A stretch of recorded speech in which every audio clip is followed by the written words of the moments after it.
어쨌든 그건 금융위가 좀 잘하고 계신 것 같고요. 어쨌든 이런 것도 많이 그 자살 요인을 줄이는 것 같습니다.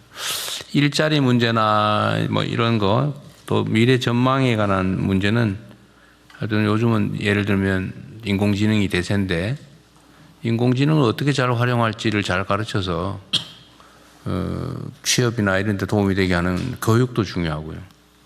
또 뭐 일자리 만드는 산업 분야도 중요하고 노동 고용 정책을 하는 노동부도 중요하고 이게 다 관련이 웬만한 데 다 관련인 것 같습니다. 그리고 경찰청장님, 예. 그 지금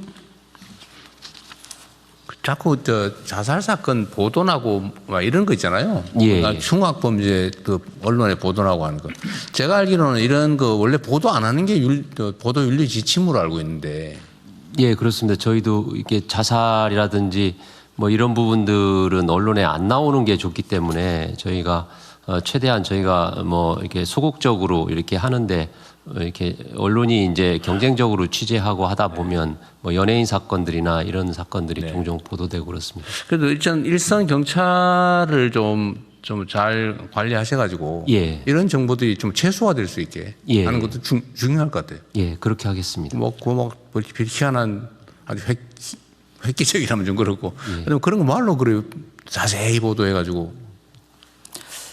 저희가 복지부가 이제 언론계하고 협의해서 자살 보도에 관한 보도 준칙을 계속 업데이트를 하고 있고요. 네. 언론인들에게 주기적으로 안내하고 교육 홍보를 하고 있습니다. 더욱더 네. 강화하겠습니다. 그런 거 잘 관리해 주시고, 그다음 우울증에 대한 대응이 우리나라 제가 뭐 개인적인 아픈 경험도 있습니다만 이 우울증 환자들에 대한 관리 시스템이 충분해요?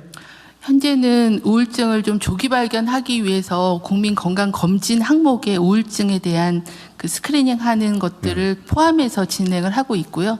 특히 청년층의 우울증이 어려워서 2년으로 검진 주기를 좀 단축하고 사후 관리를 좀 더 강화하고 있는 상황입니다. 그런데 여전히 우울증에 대한 인지와 또 치료에 대한 접근성이 좀 낮은 네. 상황입니다. 이 정신보건 분야에 대해서는 제 행정 경험으로는 거의 작동하지 않아요. 그냥 개인한테 맡겨져 있어요.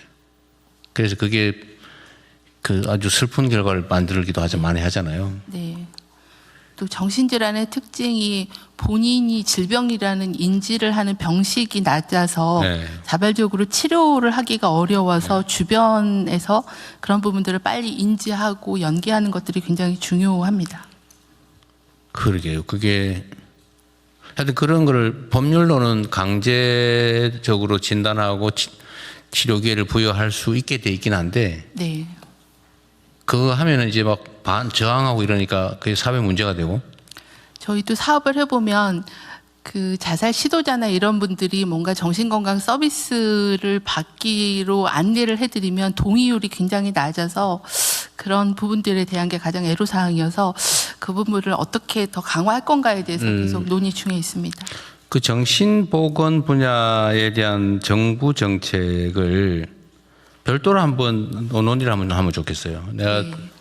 지금 이때까지 바빠서 그 얘기를 못했는데 이게 법에는 나름 그 대응 시스템이 있는데 네.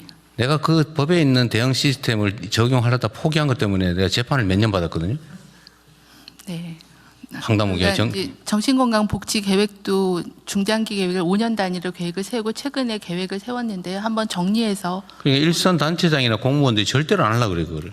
법에 있는 거지만 다 도망가고 심지어 그거 갖다가 무슨 직권남용이라고 막 기소해가지고 재판하고 이런 짓을 하니까 그 누가 하려고 그러겠어요. 현재는 대응 인프라가 대부분 공무직 중심으로 진행을 하다 보니 전문성이나 지속성을 확보하기가 좀 어려운 구조여서요. 대응 체계를 좀 강화하는 게 필요합니다. 그것도 한번 언젠가는 공론화해서 한번 얘기를 해야 될 것 같아요. 이게 다 내몰래라 내버려 둬가지고 네. 그것도 개인에게 맡겨져 있잖아요. 네. 국가적 불행이죠. 그게. 개인 가족의 불행이기도 하고. 네, 병무청장입니다. 네. 제가 한 말씀 드리겠습니다. 네.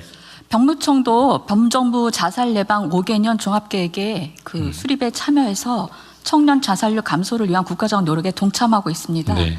국가 건강검진 이외에 청년 국가 건강검진 이외에 우리 병무청에서 검사하는 병역 판정 검사는 19세 남성 전원이 의무적으로 받는 검사입니다.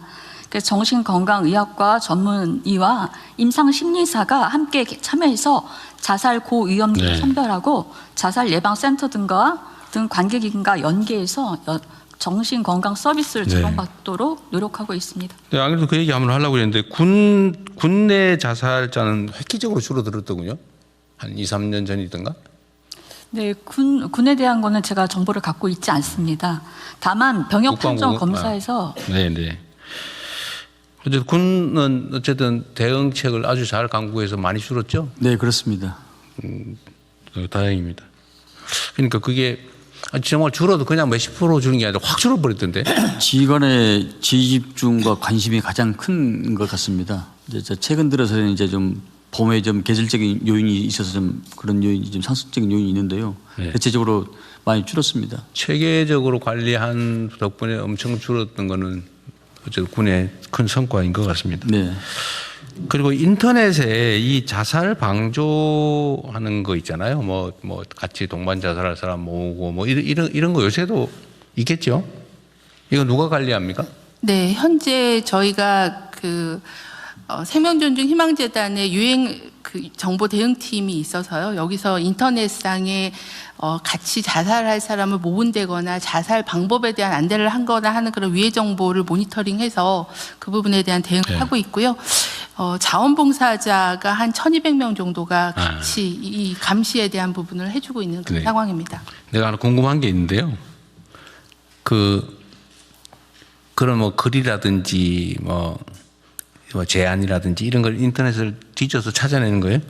지금은 이제 검색 기능으로 하고 있고요. 현재 저희가 AX 사업으로 예산을 네. 받아서 그래야 AI 되겠죠? 기반으로 자살 정보를 추출하는 걸 지금 개발 지금 중에 복지부랑 있습니다. 과기정통부가 같이 과제를 하고 있습니다. 그래서 그래? 기존에는 이제 사람이 이제 그 조사원들이 직접 다 그 SNS나 이제 자살 이렇게 치면 누가 그렇게 자살이라고 쓰겠냐고. 요새는 다 회피하는 딴 단어 쓰죠.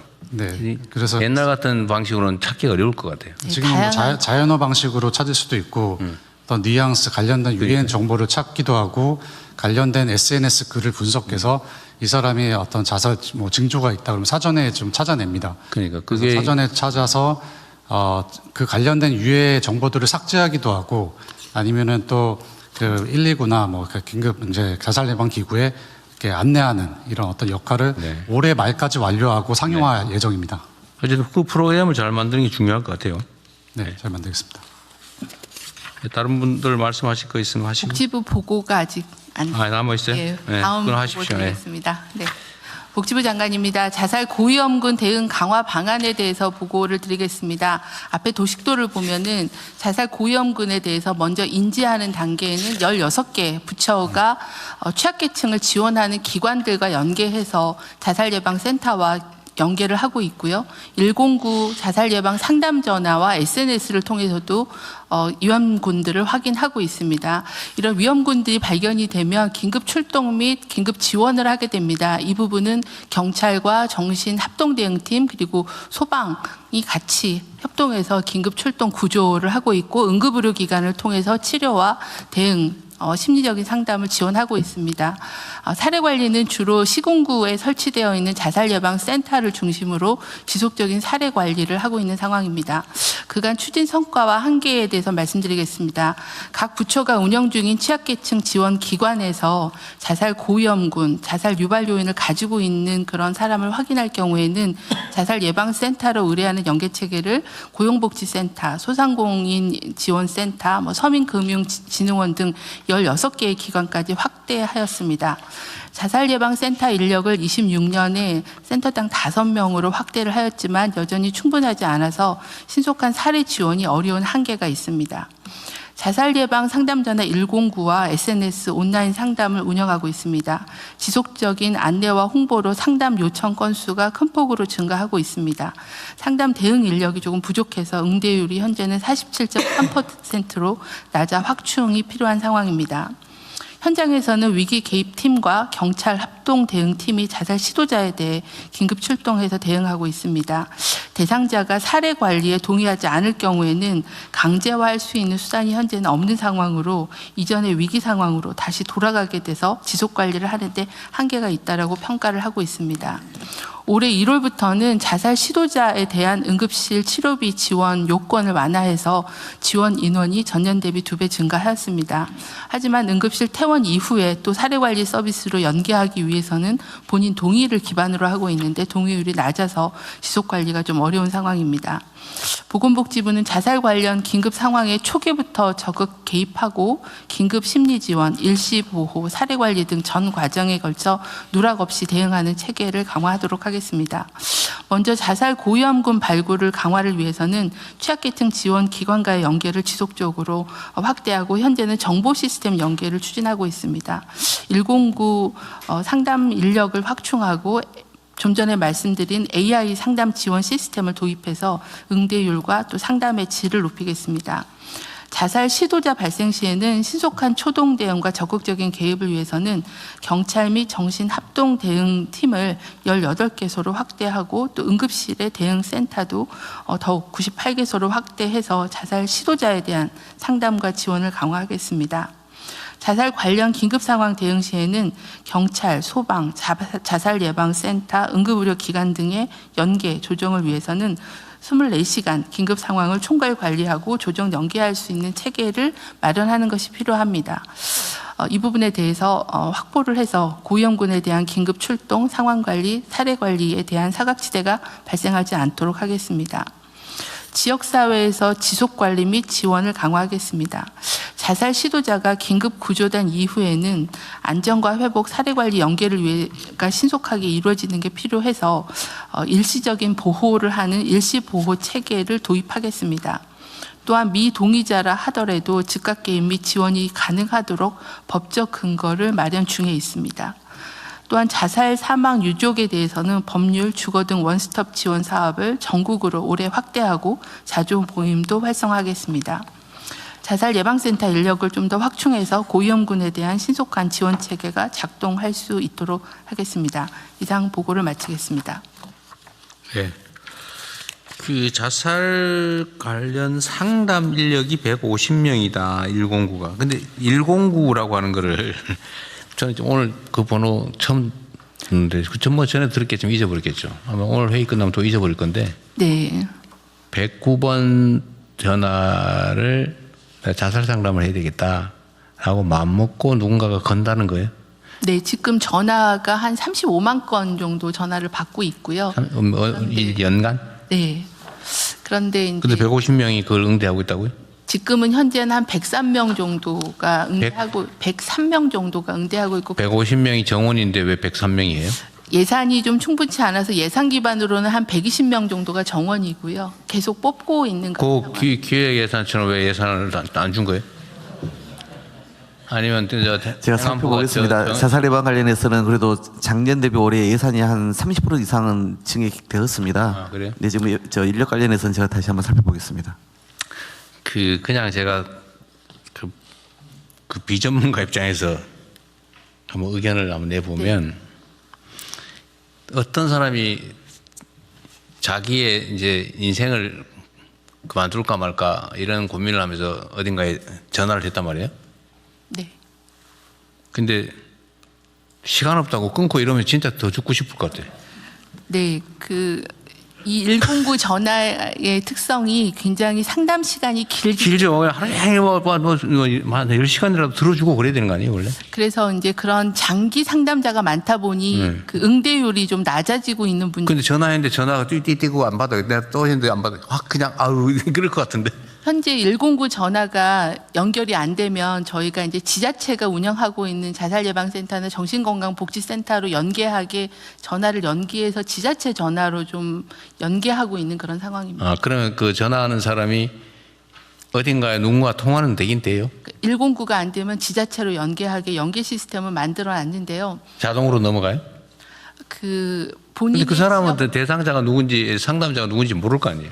본인의 신분이나 위치를 알려주거나 그 위험도가 높으면 그 정보를 저희가 바로 119나 경찰에 연결을 하는데요. 주소를 알고 있으면 소방으로 연결해서 119가 가고 주소를 모르는 경우에는 아니 상담이야 뭐 저기 저 근데 지금 당장 자살을 시도하고 계시는 네, 분들이 그럴 있기 경우. 때문에 그런 부분들은 경찰로 연계하면 경찰이 위치 추적을 해서 긴급 출동을 하는 걸로 그럴 그렇게 경우 연계 있어요? 체계를 운영하고 있습니다.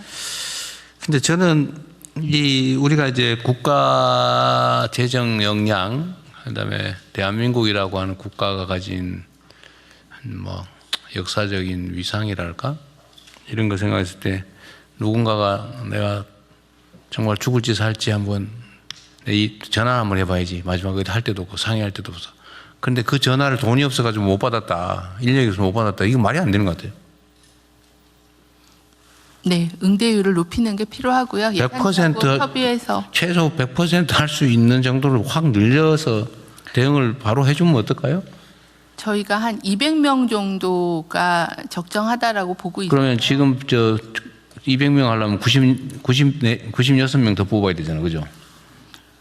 기획예산처 장관님, 네. 이 인건비는 예산이 아니라 그냥 저 일반 예비비로도 쓸 수 있죠. 이게 인건비잖아요, 사람 쓰면. 네, 인건비 지원. 행안부에서 이것도 승인해 줘야 됩니까? 지금 150명 정원을 200으로 올리는 거는 지금 수시 정원 심사를 하고 있으니까요. 네. 바로 가능합니다. 그건 바로 하고 그러면 예산 문제도 바로 해결할 수는 있겠죠. 현재 이 상담 전화를 그 희망재단에서 운영하고 있고 공무원이 아닌 비공무원 공무직 그럼 위탁을 줘야 되니까. 그래서 정부 인건비가 아니라 예산 베이스의 인건비를 확보하는 게 필요합니다. 그거 하려면 추경해야 된다는 얘기인데. 아마 현재 예비비의 목적 그 대상 사업은 아닌 것 같습니다. 그러니까. 근데 다른 지원 방법이 있는지는 한번 저희가 검토해 보겠습니다.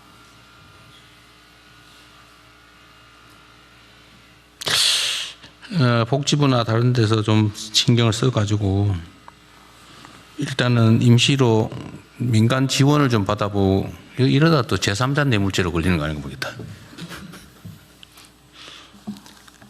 좀 민간 베이스에 예를 들면 뭐 저 예산을 일단 올해는 좀 쓰고 내년부터 아니면 뭐 추경 기회가 있으면 추경에서 하든지 이렇게라도 좀 하면 어떨까요? 이게 저는 우리가 이제 정부라고 하는 게 최소한의 역할이 있는 건데 우리 국가구성원이 죽겠다고 전화했는데 전화가 안 된다. 이게 말이 안 되는 것 같아요. 훈련할 시간도 필요하겠죠? 네, 뽑아서 훈련하는 게 중요합니다. 왜 그러면 심리 상담을 해야 되기 때문에요. 네. 만약에 민간에서 뭐 재원 마련하는 것도 만약에 무리가 있으면 정부에서 임시 고용을 해서 파견해 주는 거는 한번 그 인력을 그것도 가능하지 않나요? 하는 방법을 임시 다양한 고용을 해서 파견해서 쓰다가 그런 방법도 한번 있을 것 같아요. 고용을 정부의 기간제로 일정 기간으로 뽑아서 쓰는 건 가능하죠. 정부가 직접 전화 받는 게 못할 일은 아니잖아요. 그래서 그것까지 포함해서 검토를 한번 해보십시오. 주관은 복지부에서 하고, 네, 그렇습니다. 저기 최단 기간 내에 하여튼 어떤 방법을 쓰더라도 민간에서 조달을 하든지 아니면 여기서 해서 파견을 하든지 뭘 하든지 간에 최단 기간 내에 전화해서 뚜뚜뚜 하는 일 없게. 네, 응대율 높이는 방안을 부처하고 협의하겠습니다. 네, 해서 요거는 최대한 신속하게 보완하도록 하시고요. 이 자살 예방 관련해서 지금 복지부 입장에서 내가 보기에는 이게 복지부가 마지막 방어선인데 이거 말고 또 필요한 게 뭐 있어요? 지금 해야 될 일. 저희가 작년 9월에 전략을 만들 때 중요한 전략 중에 하나가 저희 복지부가 하고 있는 거는 자살 시도자나 유족 등 고위험군 중심으로 하고 있는데 그거보다 더 전 단계인 자살 유발 요인을 갖고 있는 고위험 군들을 선제적으로 조치하는 거여서 본부처 계획을 만든 네. 부분입니다. 그래서 그 부분이 잘 이행되는 게 필요하겠습니다. 저희가 자살자가 감소했는데 감소한 요인을 봤더니 경제적 문제가 큰 폭으로 감소하고 또 특히 청년이나 중장년층에서의 감소가 좀 많았습니다. 그래요? 이게 아까 말한 연체자라거나 불법 추심이라거나 이런 게 좀 나아지고 경제 상황이 개선된 부분들이 자살률이 최근에 5개월 동안 감소한 거에 큰 영향이 있었다라고 생각을 합니다.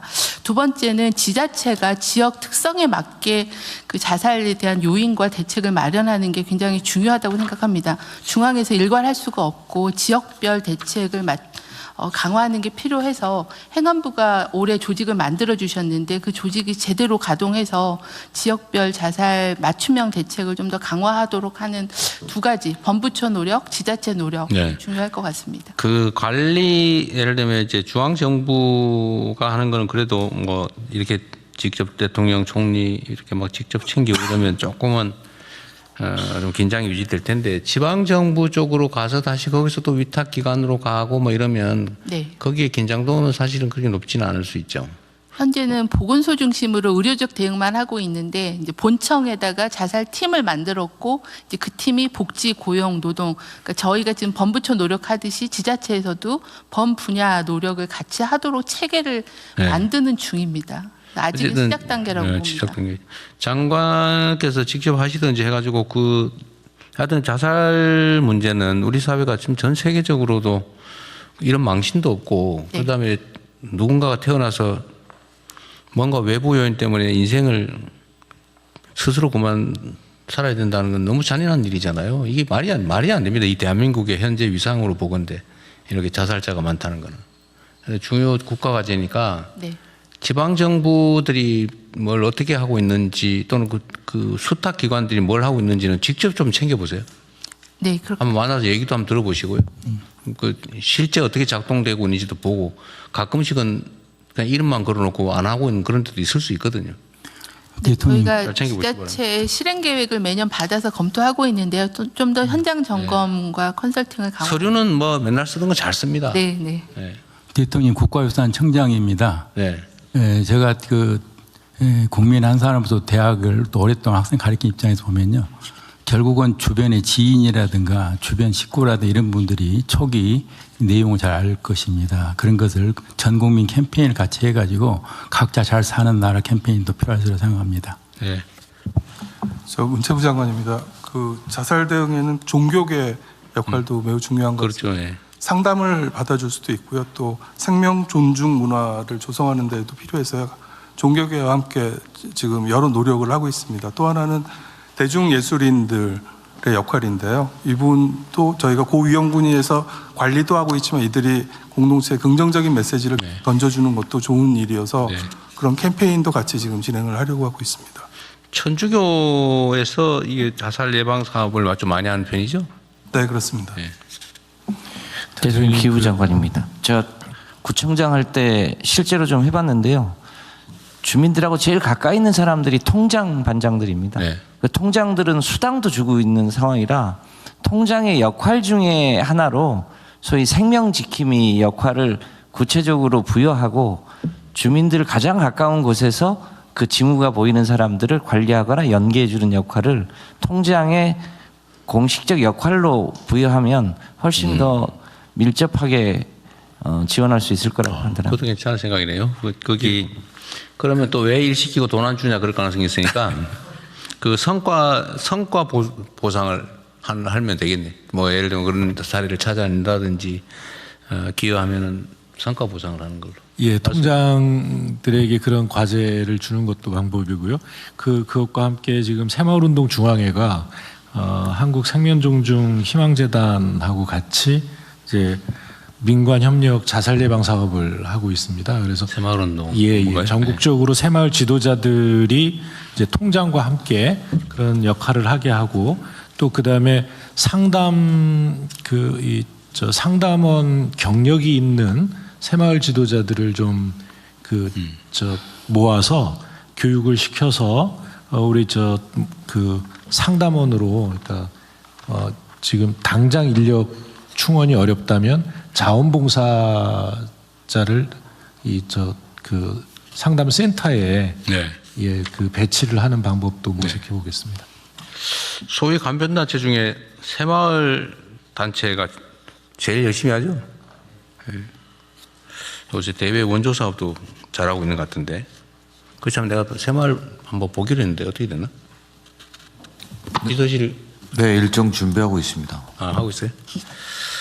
뭐 새마을 헌신적으로 잘하니까 그걸 활용하는 것도 한번 검토해 보시고요.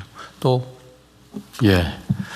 그 북에서 온 북향민이 32,000명. 네, 그게 자살률이 높죠. 자살률이 남쪽 국민의 1.7배입니다. 네. 그래서 통일부의 정책 목표 가운데 우리 국민 수준으로 낮춰야 되겠다. 근데 그 중에 국민 수준으로.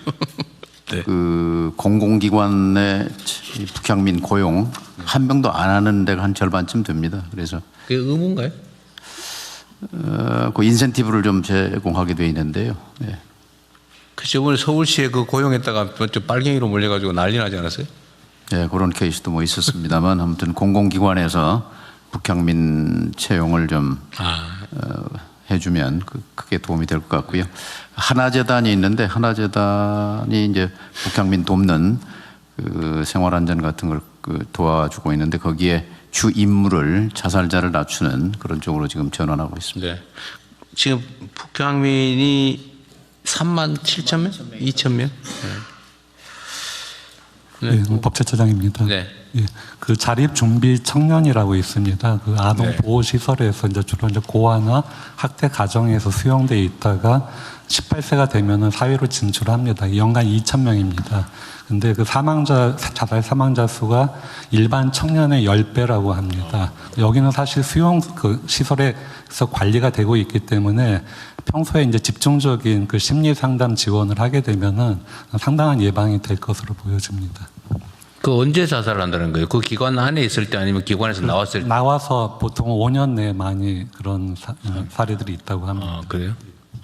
저기 복지부에서 한번 챙겨보십시오. 그 자립보호 청년에 대해서는 지원센터도 두고 있고 굉장히 그 장학금이라거나 금융교육이라거나 경제연계 일자리 이렇게 부처 협력해서 지원 체계를 갖추고 있습니다. 근데 내가 그 얘기 나와서 그런데 네. 그게 이제 자립청년이라고 해서 이제 기관에서 나오면 5년인가는 무슨 한 달에 5, 60만 원인가 뭔가 주고 있고 네.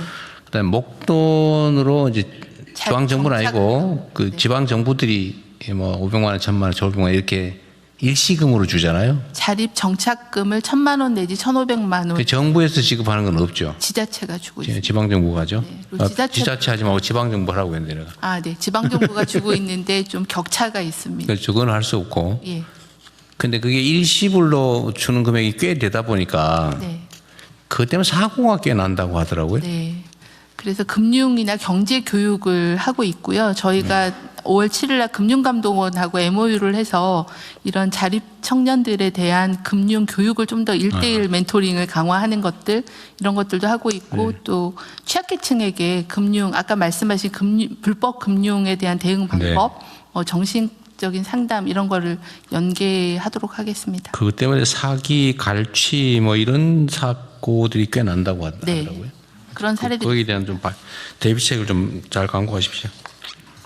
대통령님, 저희가 지난주에 청년층과 청년의 몸과 마음 건강에